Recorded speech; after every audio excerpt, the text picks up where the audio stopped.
ગણેશ પંડાલમાં મારે તો અલ્પેશભાઈ સાથે થોડીક ઘર્ષણ થયેલું હતું, જે અંતર્ગત પોલીસ સ્ટેશનમાં મેં સમાજના આગેવાનો વચ્ચે સમાધાન કરી લીધેલું છે.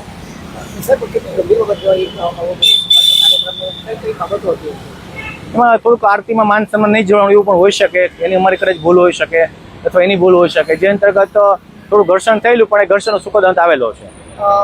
સમાજના આગેવાનો કઈ રીતે અને કઈ રીતનું સમાધાન? 7 થી 8 લોકો સમાજના આગેવાનો પોલીસ સ્ટેશન આવેલા અને ગુનો દાખલ થઈ તો વાતચીત થયેલી અને સમજાવેલું કે ભાઈ સમાજના લોકો ધાર્મિક કાર્યક્રમમાં કોઈ વર્ગ વિગ્રહ ન થવું જોઈએ અને પોલીસ સ્ટેશન મેટર ના જવું જોઈએ, જે અંતર્ગત અમે લોકો સમાધાન કરેલું છે. ત્યાં ઘર્ષણ પણ સર્જાયું હતું, પોલીસ પણ ત્યાં હાજર હતી, પોલીસે પણ લાઠીચાર્જ કરવો પડ્યો. હા, વર્ગ વિગ્રહ થાય સ્વાભાવિક પોલીસ દૂર ઊભેલી હતી અને વર્ગ વિગ્રહ ઘર્ષણ થયેલું, જેથી થોડો ટાઈમ પછી પોલીસ આવેલી અને લાઠીચાર્જ કરીને અલગ બધાને પાડેલા.